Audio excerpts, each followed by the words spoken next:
Chase at the 40. Look at that move. Look at Chase go. Oh, my goodness. What a gear. He comes down to this in his car end zone. Intercepted. McPherson. And Cincinnati is heading to the Super Bowl.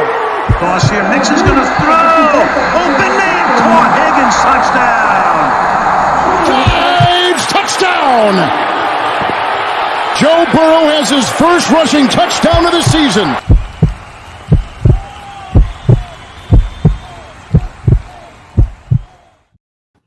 Hooday, Bengal fans. He is Maan. I am Jake. This is the Bengals Pulse, the heartbeat of our Cincinnati Bengals. Maan, we are back at it again. Episode 14 is here. Maan, how was your week? It's been great. I'm excited.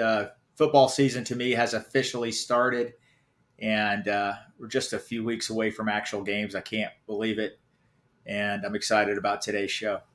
I'm excited too. I got to tell everybody I had a little getaway this past week into the Bahamas. It was awesome. Just a good chance for my wife and I to hang out for a couple days without the kids and get ready, get prepped for the craziness of the fall football season coming up, which we are very excited about as well. All right, Maan, real quick before we get started, we did have a couple of ex-Bengals sign this week. Mohamed Sanu, one of your favorite Bengals of pretty much all time, I think. You love Mohamed Sanu. He signed with the Dolphins today. And then we had Riley Reif as well. He signed with the Chicago Bears. It was a one-year deal up to, I think, $12.5 million. It could get with incentives, $10 million straight out.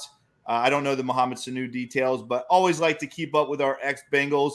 Obviously, be cool to see Mohamed Sanu return to the jungle, right? September 29th with the Dolphins, so that would be cool. But a couple ex-Bengals signed.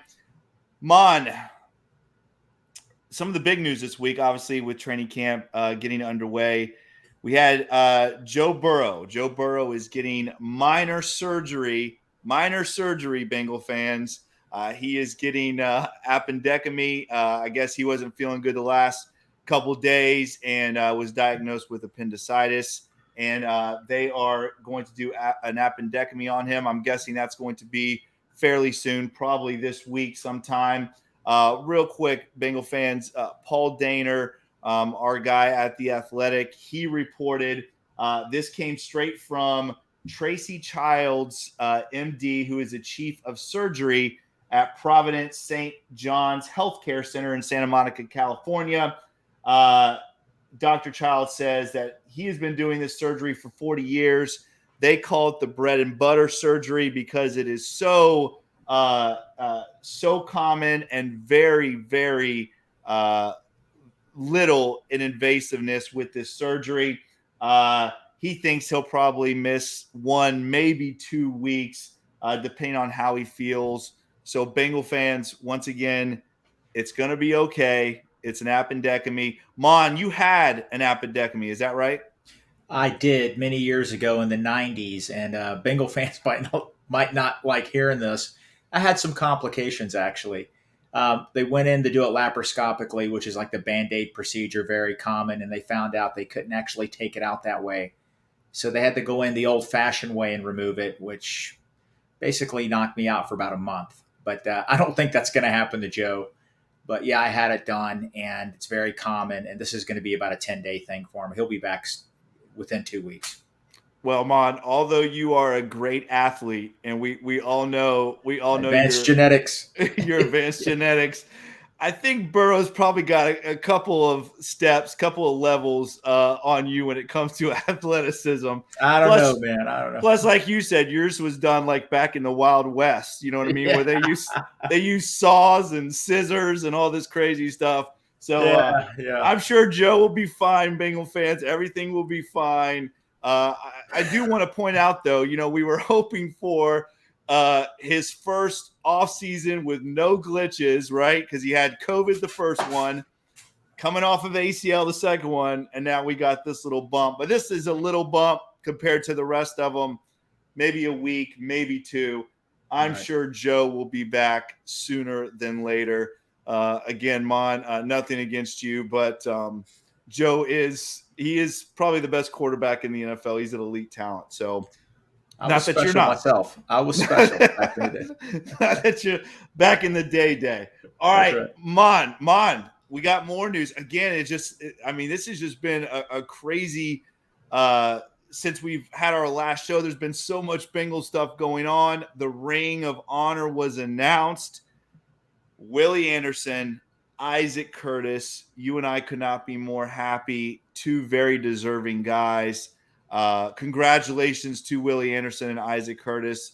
As I said before, they're just Bengal greats. I mean, both of those guys should be in the Hall of Fame for the NFL.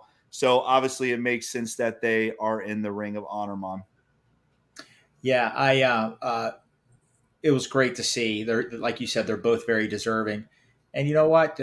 We got to meet them. I got to meet Willie at the Jungle to the Hall with the big event that Bengal Jim threw a couple years ago. Very gracious, very kind man. And me and you got to meet Isaac Curtis last year at that Super Bowl party. It's great that they both made it in. Very deserving. I can't wait for that Thursday night to see them get their jacket on and see their names up in that stadium. It's going to be a great sight to see. It's going to be a great night. And watching, did you see on Twitter, did you see Willie getting a suit and all that stuff? You could not be more happy for that guy. I mean, he is just, and Isaac Curtis as well. Like you said, we met him at the Super Bowl party that Bengal Jim threw. And Isaac Curtis was so gracious with his time, just hanging out with us, talking ball. I mean, again, I couldn't be more happy. And let's rewind a little bit. If you have not watched, our Ring of Honor show, listeners, you and I did very well when it comes to that, Mon. Real quick, let's look back. I had Willie Anderson as my number 1.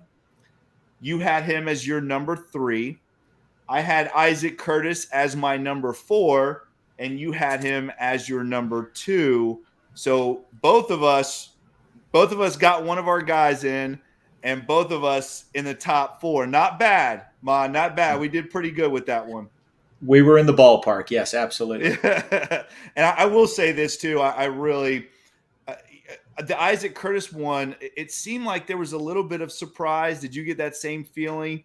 I kind of got a little bit of that feeling that people were surprised with the Isaac Curtis thing. I mean, I think a lot of Bengal fans weren't, because Isaac Curtis is very deserving, but it sounded like a lot of people were thinking the other 85 was going to be the other guy in there. And I had Chad as my number 3. I think Chad is a lock next year. I really do believe that. I think Chad will be in next year. But again, Isaac Curtis, Willie Anderson, congratulations. Both very well deserving. And hopefully we are congratulating them and getting into the NFL Hall of Fame one day as well. Yeah, I wish the Bengals would increase. I think they need to bump it up to 4 a year. Yeah, I agree. They do have a backlog of players. I'm glad Isaac got in. Chad will get in next year, a year after. They got the right 85 in, and it was deserving. There's so many older players that a lot of the newer generation, the younger fans don't know. And maybe if they bumped it up to 4 for a couple years to get them in, that might be something they might consider. Well, and you would. I mean, you really do. You wish that they would have done that this year. You know what I mean? Because, like you said, you're 100% on the money. There is a backlog of players because we are a little bit behind with this Ring of Honor thing, and I agree with you 100%. I think 4 would have been the right thing this year, but it is what it is. The 2 guys that got in, I am very happy about, and like we said, both NFL Hall of Famers in my eyes, and both very well deserving. So absolutely. But that's going to be a big night, right? That Thursday night game against the Dolphins, September 29th. That's going to be a big night. And of course, that is the one home game that I'm not going to be able to go to. The one home game I'm not going to be able to go to is the Ring of Honor. And what I guess they're calling the ice game now, right? That's where we're going to see these awesome color rush jerseys that I absolutely loved. And we're going to see the white helmets debut. I agree. Listen, Bengal Jim was on our show last week. I agree with him. I love his tweet. All he said was something about that is sexy, and they are sexy. Those white helmets are incredible. I've already got 3 of them on the way, Mom. I've already ordered 3 of them in different sizes. But they are, Mom. Those helmets are beautiful. Again, I've always thought the Bengals had the best uniforms in the NFL. The all white with the helmet, I don't think there's another uniform that's ever been that clean before and that nice. What do you think? Yeah, it's going to be sweet. I'm with you. I ordered a few too. I just want to thank the Cincinnati Bengals for they continually find ways to drain my bank account. I know, And me too. it kills me. Like I saw the release today, with the color rush jerseys. Well, I gave mine away. To my brother, so I got to buy another one now. You got to buy another one. Yeah, so I got to pray for another overtime shift. No, it's going to be great. It's going to look nice. I'm a little confused though. I mean, can they only wear it once a year? Is it 2 times a year? I heard it was 3. Listeners, if you know, let us know in the comment section. But I think it's 3. I think they're allowed to wear it 3 times a year, and I'm sure the Bengals are probably going to wear it another time or 2 if they can. That they're definitely trying to keep us excited throughout the off season with giving us tidbits here and there. So I do think it is 3. But the first time that they will debut will be that Thursday night game against the Dolphins. It's funny because when they first were released, I went on and I ordered mine, and the next day they were all gone. So yeah. I mean, we are obviously not the only ones that are excited about these Bengal helmets. They are going to be awesome. I can't wait to add them to my collection. Mon, another big thing that has happened here in Bengaldom, something that is unheard of, is the stadium name rights. And that's something that has come out this week as well, where we have heard that we don't know who it is yet, but they are officially going to sell the naming rights to the stadium, which is going to bring in a lot of revenue. I think I saw anywhere from 5 to 15 million a year, something like that. I know some people were talking about maybe still throwing in the Paul Brown at the end, like at Paul Brown or however they would do it at Paul Brown Stadium.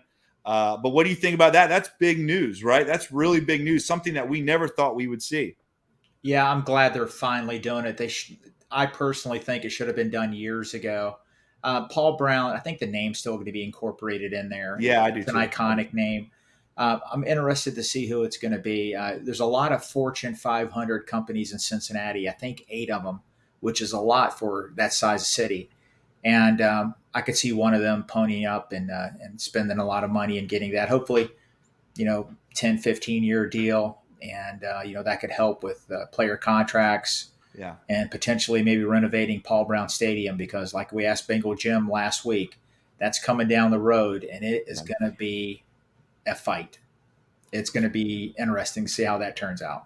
Well, like you said too, I mean, you're getting more community involvement is going to help those things, right? So going out and getting that name on the stadium is going to help bring in, I think, a lot more revenue from the community. And then also don't forget about the indoor facility as well, right? I mean, right.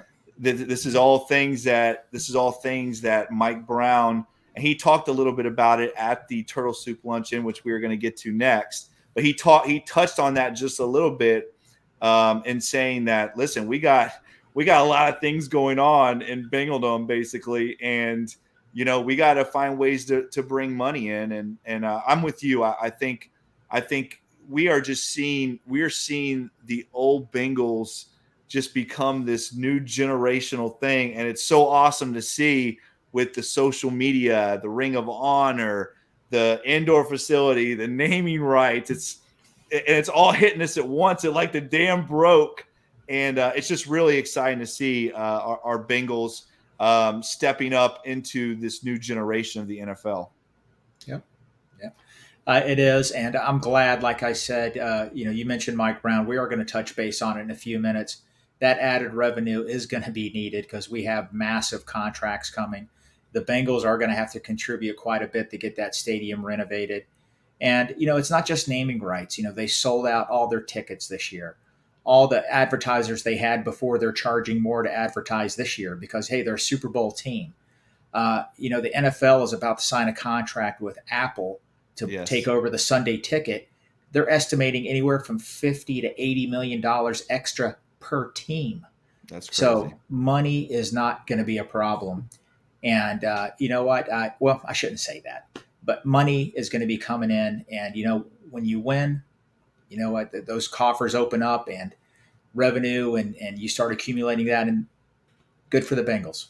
Good for the Bengals. Yes, and good for us fans as well, right? Yeah, good absolutely. for us fans as well. All right, let's talk about the Turtle Soup Luncheon. We touched base a little bit with Jay Morrison here on the pod a couple weeks ago about the Turtle Soup Luncheon.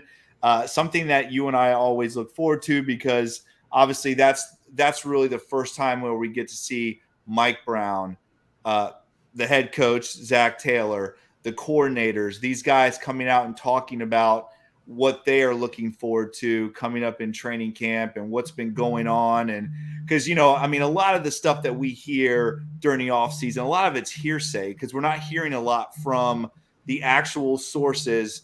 So this is that first opportunity for us to hear about that. And obviously the big talk was Jesse Bates, not just Jesse Bates, but the future contracts that are coming up as well. Which I found very interesting. That I know the Jesse Bates thing is a big issue, but this team just came off of a Super Bowl run, so you would think it would be centered around a lot of that as well. But a lot of Jesse Bates, a lot of contract stuff. We're going to get obviously into the Jesse Bates thing here in a little bit. But any takeaways that you had, Mon, from the Turtle Soup Luncheon? No, it was great to hear Mike Brown talk. He brought up a lot of key points. Like I mentioned, he's talking about the revenue streams that they need to create. Of course, he's talking about Joe Burrow and some of the key players because they're accumulating so much talent. It's just good to see that. I guess there was one quote from Lou Anarumo that I really liked. I don't know why. You could tell he's an Eli Apple guy all the way. He was asked, on a potential battle at cornerback. He said, Eli Apple is my starter until somebody shows me they are better. Eli Apple, I think, is going to be the starter the whole year. I think he's going to have a surprisingly, he was solid last year. I expect him to be rock solid for us at that position. I love the fact that Lou Anarumo said that because it shows that he has so much confidence in him. Yes. And I just love that. I don't know, compared to everything that was talked about yesterday, that's really small, but to me, that really stood out. Yeah. And I loved hearing that. And let's go, man. This guy gets beat up in the NFL. He played so solid last year, and I hope he signs a long-term deal because he's only here for another year. I hope he makes it hard for the Bengals and he demands a big contract next year. I do too, because if he does, we're gonna be winning a lot of football games. And absolutely, I'm with you. I'm an Eli Apple fan. I think he was imperative to our run last year. I don't understand I understand he had a rough early going in his career, but the guy is as solid as they come right now in the NFL. He really is. That boundary corner position is not an easy position to play in the NFL, and he made a lot of big plays for us. A lot of people don't watch our Bengals that are outside of our circle, so all they know is the Eli Apple from the Giants, and he's not the same Eli Apple. He is a very good corner in the NFL, and I'm with you. I love that from Lou because you're seeing these coaches are stepping out and giving these players their approval and giving them their respect. And I think that's big. That's big for that chemistry in the locker room as well. I'm going to talk about real quick what Mike Brown said. And I, for some of the bad pub that Mike Brown has gotten over the years, the one thing that I've always loved about him is he does not pull punches. He speaks. He talks on it. What's on his mind, he says it. And I love what he said about. And I found this interesting because he talked about the Joe Burrow contract situation. He also talked about the T. Higgins contract situation, something that you and I have talked about a lot on the pod. Jamar Chase, and he even talked about Tyler Boyd, wanting Tyler Boyd to be there as well. I think when you listen to Mike Brown speak at this luncheon, I think it's very clear that the Bengals, obviously, Joe Burrow is their guy, and he's going to be a Bengal for his entire career. There's no doubt about it. But they understand that they have this elite quarterback, one of the best quarterbacks playing in the NFL, and we got to build this thing around Joe. We are going to ride Joe on this.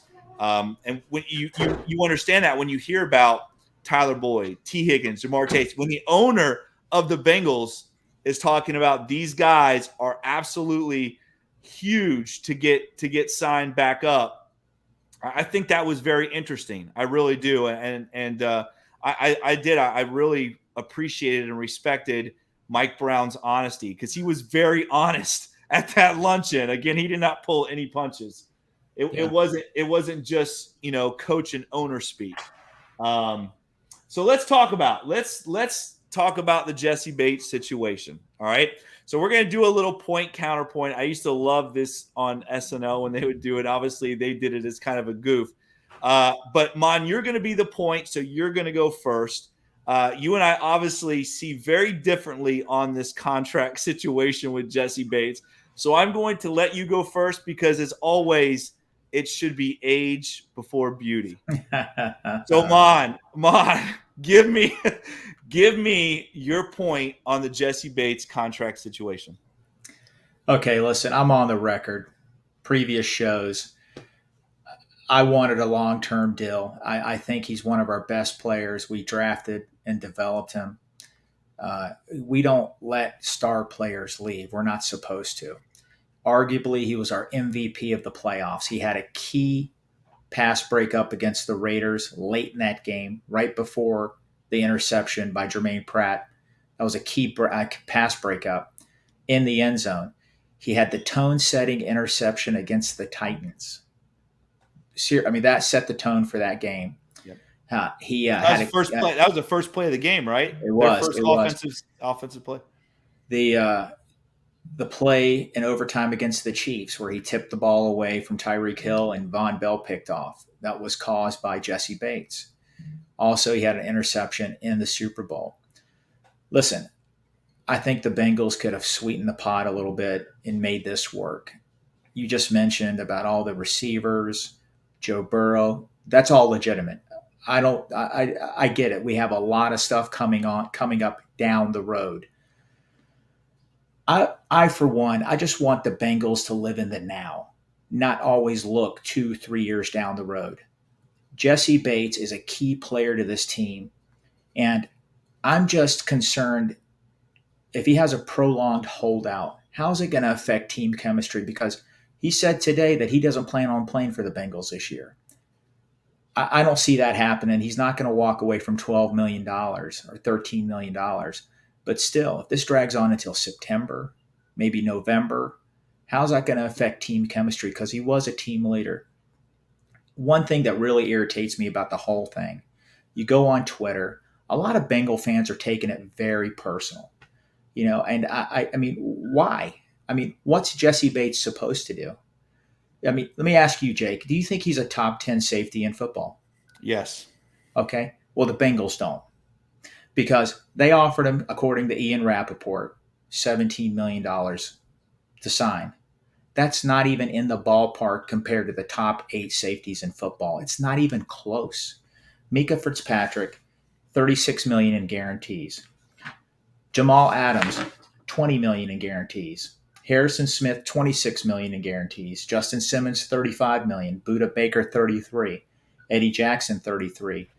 Byard from Tennessee, $31. Marcus Williams, $37 million in guarantees. It's not even in the ballpark. Every one of those teams have other star players that have giant contracts.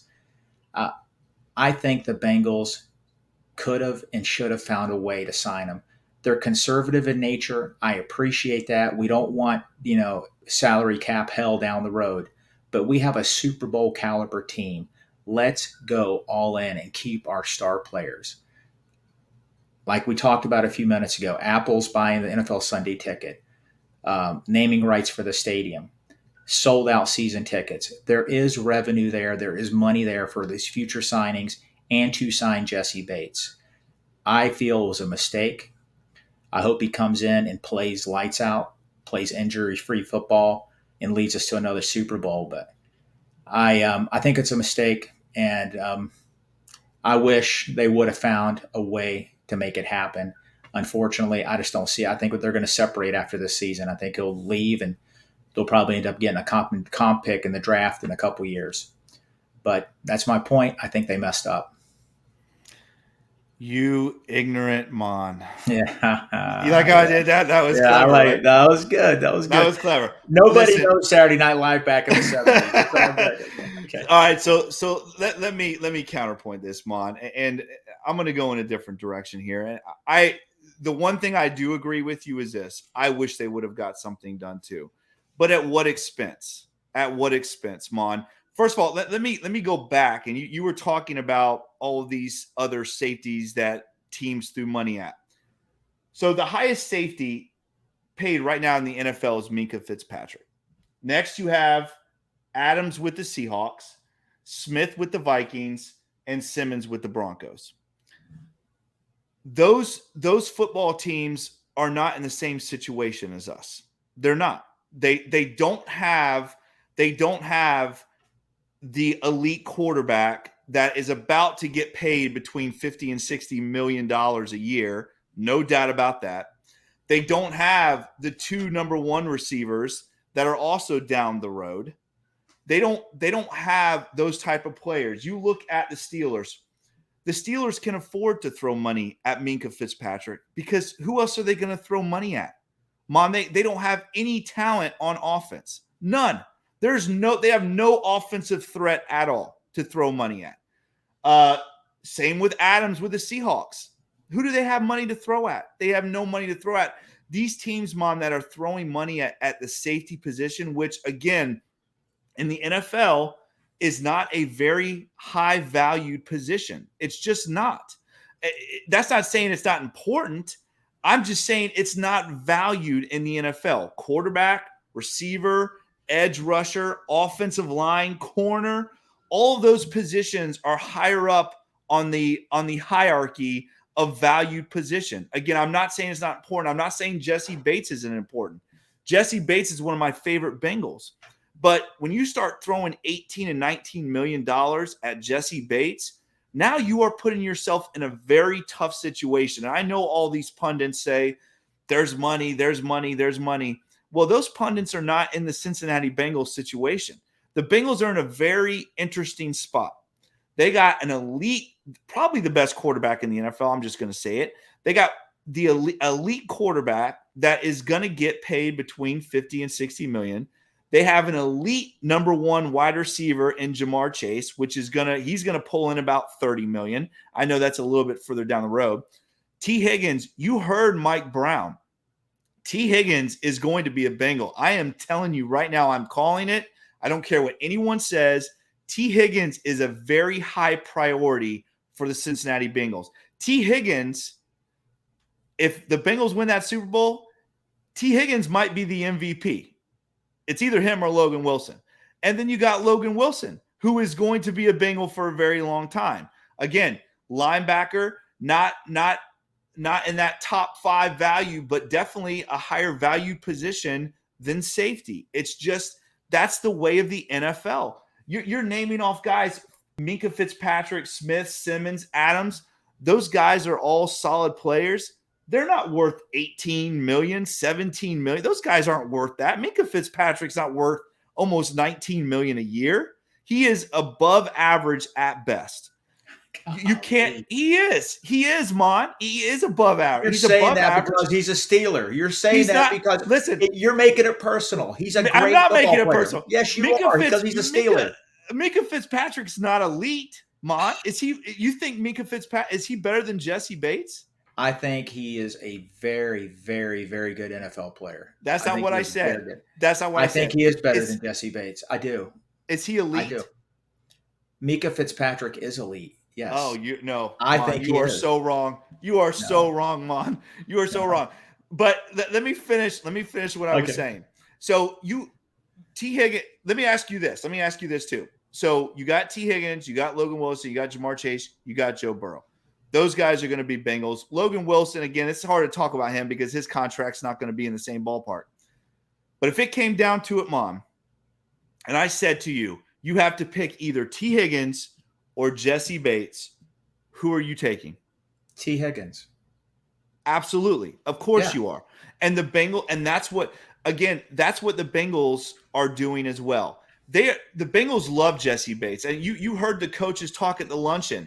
Every one of them think very highly of Jesse Bates. Mike Brown, Zach Taylor, Lou Anarumo, they all talk very highly of him. They all said, listen, this is on Jesse Bates' timeline. We're excited to have him when he gets here, but he's, it's on his timeline. They have the utmost respect for Jesse Bates, as we as fans do as well. But when it comes down to it, Mon, the money is not there. I don't care what anyone says. You cannot put yourself you can't be house broke. You just can't be house broke in the NFL. Look at Patrick Mahomes and what has happened now with the situation with the Chiefs. You cannot do that to yourself. You have to look at what is the most valued position, quarterback, wide receiver. You remember in 2014, Mon, when our number one receiver went down, in the playoffs we rolled with Mohamed Sanu and Rex Burkhead. T. Higgins is going to be a Bengal. He's going to get re-signed. I'm telling you right now, the Bengals are expecting it, and they are going to put money aside for T. Higgins. This is an offensive-driven league now, and the Bengals are looking at this as not as they don't think highly of Jesse Bates, but they are looking at this as who is our best player on our team? It is Joe Burrow. Let's build it around him. That's how we're going to win Super Bowls. I'm not saying anything negative about Jesse Bates. I love Jesse Bates. He is one of my favorite Bengals on this football team. But it's not like we're seeing the same production all throughout the year. He had an incredible offseason. He had one of the best postseasons of any of our players. Jesse Bates was incredible in the postseason this year. The regular season, again, he was great. He made big plays, but again, that position, that safety position, is just not valued, Mon. It's not valued in the NFL. I don't think the Bengals made a mistake with this. They offered him basically about 14. I think it came out to be about 14.2 million a year, something like that, which was still, Mon, up there in the top 10 of safeties in the NFL. Yeah, listen, I agree with a lot of your points, okay? But to say safety position isn't valued, you've seen the safety market blow up in the last few months. I mean, safeties are signing huge contracts. I don't disagree with anything that you say about the offense and the big salaries that they're going to have to pay. I think they could do it all. I think they can get Bates signed and sign them. Now, listen, you talked about Minka Fitzpatrick. Okay, yeah, they don't have a lot of offensive stars. Ben Roethlisberger's contract dropped off because he's gone. But hey, they have T.J. Watt that has like the richest contract, top 3 contracts in football. They got Cam Hayward, that's one of the highest paid defensive tackles. Listen. But those contracts are done, Mon. Those contracts are done. That's my point. Those contracts are done. They don't have anything in the future that they are looking at like the Bengals do. You're talking about the Bengals right now. They are looking at over $100 million coming up in contracts. Over $100 million, Mon. I know people think that the money is there, but again, you have to build this thing looking at the future. You do. I know you want to live in the now, Mon, but the Bengals just understand.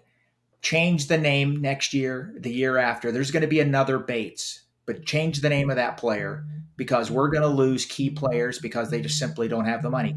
It's a good problem to have because if you draft well, you're signing free agents that are really doing a great job.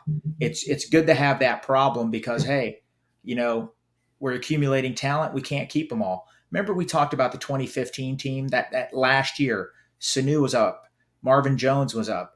All these players, Iloka was up, multiple players, and the Bengals had to pick and choose who to sign. You know what? If you have all this talent, maybe what they should do is consider trading a couple players a year early, build up that draft capital, and try to replenish your roster that way. They didn't do that in 2015. So, it's Bates this year. Who's it going to be next year or the year after? There's going to be a stud player that the Bengals can't sign. Who's it going to be? Well, that's the NFL, right? I mean, you're not going to be able to sign everybody. I do think it is a tough situation all around because we all love Jesse Bates. We all want to see Jesse Bates a Bengal for life. The Bengals want to see him a Bengal for life. I mean, everybody loves him in that locker room and in that building. But Mon, again, like I said, this team is in a very peculiar situation because you got two number one receivers that are going to be re-signed. They are re-signing both of those guys. There's no doubt in my mind about that. And not only that, but we're talking about the future here. We're looking at future contracts. We're looking at that defensive line. We're looking at possibly having to throw money in at edge rusher and even defensive tackle. I mean, DJ Reader, his contract's going to be coming up in that time frame of where we're talking about Jamar Chase. I mean, those are guys, those positions are just higher value than the safety position. They just are. Listen, Jesse Bates is an integral part of this football team. There's no doubt about it. But in the big picture, in the scheme of it, you cannot throw $18 and $19 million at a safety. You just can't do it. And Mom, the Bengals are not trading Jesse Bates. That is not happening. I can tell you that right now. I don't disagree with your point. I do think it would be nice to get a second and third round pick, extra one here and there. That's not how the Bengals do business. And I will say this too is the Bengals, they don't throw a lot of guaranteed money except for at quarterback. They always pay the quarterback healthy. They don't throw a lot of guaranteed, but the Bengals are very well known for standing by those contracts. And, unless there's something tragic that happens in a player's situation, a lot of the times the Bengals honor those contracts. They're very good about that. Personally, me, I look at guys like Marvin Jones and Mohamed Sanu, the guys we talked about, that thought the grass was greener. Even CJ Uzama this year. I love CJ, but CJ, I got bad news for you. You're on the fourth best team in that division. You know what I mean? So to me, winning for some of these guys has got to take priority. Again, I go back to the Marvin Jones situation. I promise you, if you were to talk to Marvin Jones now and ask him if he would do things differently, he probably would do things differently than going to play for the Detroit Lions. But go ahead, Mom. What were you going to say? No. I mean, listen, you got very valid, fair points. I just disagree about the safety position. I think the NFL, listen, these teams are paying safeties, and if the safety position isn't important, they wouldn't be paying them. And listen, there's not a lot of those guys getting that kind of money, though. There isn't a lot. Moving forward, I hope Dax Hill is going to get a lot of reps. I know he's a highly rated college player. I want him to be a Jesse Bates. I don't want him to be a Jake Fisher or Cedric Ogbuehi. I know. I hope he becomes Jesse Bates. And man, you know what? Listen, I just love Jesse Bates. When we drafted him, he was my top 5 Bengal the last few years. Yeah. And, Mike Brown did say, maybe they'll try get him again next year. I doubt that happens, but hey, man, you can wish. Well, And I hope that's the other thing. That's the other thing. I'm sorry to interrupt. But that's the other thing I was going to say real quick is that's not out of the question. I really don't think that's out of the question that the Bengals go back and look. I think this all centers around the guy behind me right here and what his contract's going to end up being, and then maybe going from there. But don't be surprised if Jesse Bates' contract talks start up again. And the franchise tag, I know Jesse would go crazy if they did it again. But the franchise tag is still there. I'm just saying the franchise tag. And you heard Mike Brown, Tyler Boyd, T. Higgins, Jamar Chase, Joe Burrow. Those guys, we have got to get those guys re-signed. All right, Mon, let's move on.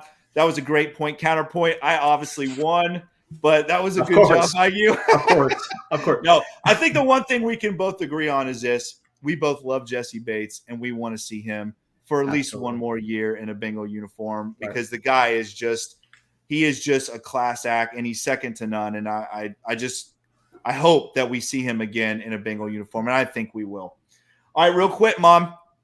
This episode, we really trying to center this episode around the end of the off-season, State of the Union. I love that title your son Jake gave to us. The State of the Union, because right now it is the end of the off-season, right? You talked about training camp has now officially begun. The regular season has officially begun. Mon, real quick for training camp, all the vets showed up except for one. Obviously, the guy we just spoke about, Jesse Bates, did not show up. Everyone else did, which is awesome and impressive.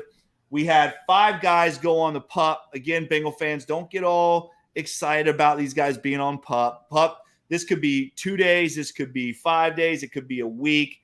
Ogunjobi started on PUP. I think he was out for a week and a half and was back. So don't freak out about the PUP. But we did have linebacker Joe Bocci, guard Alex Kappa, defensive end Khalid Kareem, running back Samaje Perine, and safety kick returner, punt returner Brandon Wilson. Those 5 guys start on PUP, which is good to hear because it doesn't seem like a lot of serious injury going on. Kappa got a little bit of a clean out. What is exciting is Logan Wilson, T. Higgins, those guys that were banged up last year, and even Joseph Asai, all not on the PUP list. That is very exciting news. And then we did have a non-football injury. La'el Collins, the offensive tackle, the highly rated one that we signed from the Cowboys. That's a little concerning because, it sounds like he tweaked his back. Back things are always a little concerning to me when it comes to football. But it doesn't sound like it's anything serious. Zach Taylor made sure that was very clear that I guess he did it outside of the building, tweaked his back a little bit. Doesn't sound too concerning, Mon. But what do you think real quick about those guys on the PUP and La'el Collins? Yeah, the Collins one is concerning. He has had an injury history. Hopefully Coach Taylor is correct and it's very minor. Khalid Kareem is always nicked up, and I have high hopes for him. He had the play of the year for me last year in that Denver game. I think he has so much potential, and I just want him to be injury free for a year because I think he could be a key contributor. But like you said, a lot of this stuff is just minor. When they get healthy, they'll activate them, and hopefully we have nothing major. We've had enough these last. We haven't even practiced yet, and we've had a lot of news about injuries, and we don't want that. And we'll see how it goes. But doesn't seem anything serious, no. Bengal fans. Everything is good in Bengaldom, guys. Let's not. I love the Joe Burrow news broke this week, and it was like all these NFL pundits obviously want to make it like the end of the world because it's the Bengals. It's not the end of the world. Everything is fine, guys. Everything will be fine. All right, Mon. 3 things. I want to hear 3 things from you that you are really focusing and paying attention on coming up in training camp? Go ahead. You give me your 3 first. You want me to give all 3? Yeah. Okay, I think the first one, we've asked every guest this question. So it's who's going to be our left guard? I mean, we've asked everyone. I mean, our fans are probably like, God, think of new questions. No, but it's key. Well, I mean, that's the biggest news of the It season, is. right? It is. Yeah. That and Jesse Bates. No, we have 3 new starters, obviously, Kappa, Collins, and Karras. And our left guard's going to be a new starter because Carmen didn't play there if he wins it. And then you have Volson potentially, and then you have Jonah Williams. Listen, the sooner they find the left guard, the better it's going to be for the Bengals. You hear Dave Lapham talk about this all the time. That offensive line, the starting 5, they need to play together. They need that continuity. They need the gel. And the only way they're going to do that is if they all 5 practice together every snap in practice. And when they get into preseason games in the regular season, they have got to play together to figure things out. And the sooner they find out who our left guard's going to be, the better it is going to be for the Bengals. My second one is going to be chemistry. Team chemistry was huge last year. They're coming off the Super Bowl. I know the team is still hungry. When you lose that Super Bowl, you really want to get there. But again, Jesse Bates isn't there, and I know, I think he will eventually show up. But if this gets drawn out, that might affect the team chemistry psyche a little bit. I hope it doesn't. We need to monitor that. Another one, I read this recently. Paul Daner mentioned it in The Athletic in one of his articles. And I think Jeff Hobson also mentioned it. Who's going to be our kick returner, punt returner? It's big. Kwani Lassiter, who Jay Morrison spoke about. Puka Williams. Obviously, Brandon Wilson is coming off an injury. We don't know when he's going to be ready to play. Chris Evans did play some last year. Kick returner, did a decent job. I guess Puka Williams is in the mix, and Kwani Lassiter. Also, I think the punt returner is solid. Who's a wide receiver, number 11? What's his name again? Forget his name. The guy last year for us. He caught the 2-point conversion. Trent Taylor? Not Trent Taylor. Who's the? I forget his name. Trent. No, it wasn't Trent Taylor. He's 16. He caught the 2-point conversion in the Kansas City game. He returned punts for us. I'm sorry, guys, just a little bit of a brain fart there. But they expect him to be our punt returner. And so I think that's something else we're going to monitor over the preseason. If Brandon Wilson isn't able to go, who's going to be our kick returner? Could be Chris Evans, but I expect Chris Evans to play a lot on offense for us. So maybe they don't want to expose him to injury on the special team. Could be Puka Williams and or Kwani Lassiter. Maan, it is Trent Taylor. Is it Trent Taylor? Mm-hmm. Yeah. Okay, I was thinking Trenton Irwin. I'm sorry, Trenton Irwin. I don't know what I get those. Yeah. Okay, I'm sorry. I was thinking Trenton Irwin. I was just gonna let you. I just gonna let you keep going. I was like, "Mon, it's Trent Taylor," and you're like, "No, it's not Trent." I thought you said Trenton Irwin. I thought you said no. Trenton Irwin's 16. He's number 16. Okay, I said 16. I'm sorry. It's. I mean, you know what? It's all good. It's these things. Okay. Right. I told you, listeners. It's all good. No. All right. Let me go over mine real quick. Obviously. My number 1 offensive line, right? I mean, again, it is the story of the offseason, besides the Jesse Bates situation. I'm with you. I need to see that consistency in the offensive line. I hate that Collins and Kappa are not going to start out right away. We did see a lot of stuff this week about, the coaches love Jackson Carman. They think the world of him, and I think he's going to be our other guard. I really do. I think it's Jackson Carman's job to lose. But I do think it's going to be interesting to see that offensive line pan out and the consistency, like you said.